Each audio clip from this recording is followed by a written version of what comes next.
They engineered your brain to be addicted, and you're paying with your life. When was the last time you sat in a room and did absolutely nothing? No phone, no music, no podcast, just you and silence. If that thought makes you uncomfortable, if even imagining it feels unbearable, then what I'm about to tell you is already happening to you. You are not distracted because you lack discipline. You are not addicted to your phone because you're weak. You are distracted because some of the most intelligent engineers on the planet spent billions of dollars figuring out exactly how to make you this way. And the terrifying part? They succeeded. This is called the attention economy, and once you understand how it works, you will never look at a notification the same way again. Here's the basic mechanism. In a traditional economy, companies sell you a product. You pay money, you get something. Simple. But in the attention economy, the product is free. Instagram is free. TikTok is free. YouTube is free. So what are you paying with? You are the product. Your attention is the currency, and every second you spend looking at a screen is being sold, right now, in real time, to advertisers who want inside your head. The philosopher Herbert Simon first identified this in 1971. He said, "A wealth of information creates a poverty of attention." He wrote that before the internet existed, he had no idea how right he would be. Now here's what most people miss. This is not an accident, it's engineering. B.F. Skinner was a psychologist who, in the 1930s, discovered something called variable reward reinforcement. He put pigeons in a box with a lever. Sometimes pressing the lever gave food, sometimes it didn't. Random, unpredictable. The pigeons became obsessed. They pressed the lever compulsively, far more than pigeons who received food every single time. You are the pigeon. The scroll is the lever. Every time you refresh your feed, maybe there's something exciting, maybe there isn't. That randomness, that unpredictability, is not a flaw in the design. It is the design. Former Google design ethicist Tristan Harris said it plainly. A handful of people working at a handful of technology companies are steering the thoughts of 2 billion people. And what does this actually cost you? Not just time, something deeper. Psychologist Mihai Csikszentmihalyi spent decades studying what makes humans feel alive. He found that our greatest experiences, creativity, deep work, love, meaning, all require something called flow, a state of total absorption where you lose track of time because you are fully present. Flow cannot happen in fragments. It cannot happen in 5-minute windows between notifications. It requires long, uninterrupted stretches of focused attention. And that is exactly what the attention economy has taken from you.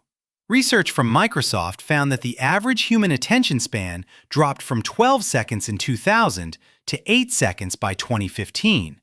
8 seconds, less than a goldfish, the headline said.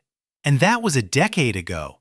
Think about what that means. The things that make life worth living, writing something that matters, building something real, falling in love, thinking a thought all the way to its end, all of these require more than 8 seconds of unbroken focus.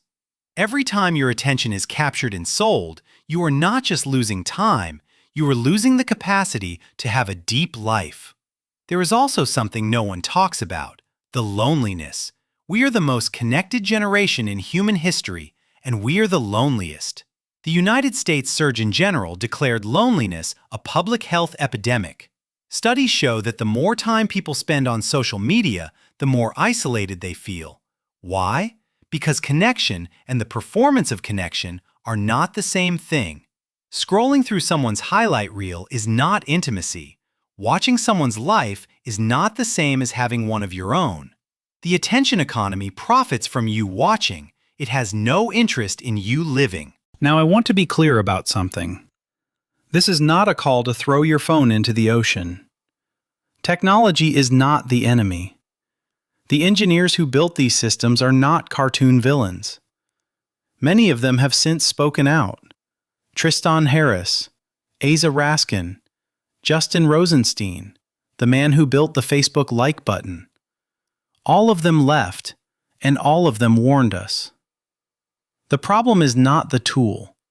The problem is who controls the tool and what they have optimized it for. Right now, every major platform is optimized for one thing: engagement. Not your well-being, not your growth, not your happiness. Engagement. Because engagement equals time. Time equals data. Data equals money. So what do you do with this? First, you stop blaming yourself.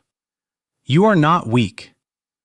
You are fighting systems built by armies of engineers with decades of behavioral psychology behind them. The fight was never fair. Second, you start treating your attention like the finite, irreplaceable resource it is. Every morning you wake up with a certain amount of attention. It is not unlimited. Where you spend it is, in a very real sense, where you spend your life. The economist Herbert Simon said it best. What information consumes is the attention of its recipients. Therefore, a wealth of information creates a poverty of attention. You live in the wealthiest information environment in human history. That means you are, by default, one of the attention-poorest people who has ever existed. Unless you choose differently. Protect your mornings before you look at your phone. Create space in your day where no algorithm can reach you. Choose boredom sometimes. Boredom is where your actual thoughts live. The ones that belong to you, not the ones that were placed there by a feed. You cannot opt out of the attention economy entirely, but you can stop being its most obedient participant. Your attention is the most powerful thing you own. It determines what you notice, what you think about, who you become. They spent billions to take it from you. Now you know. Take it back.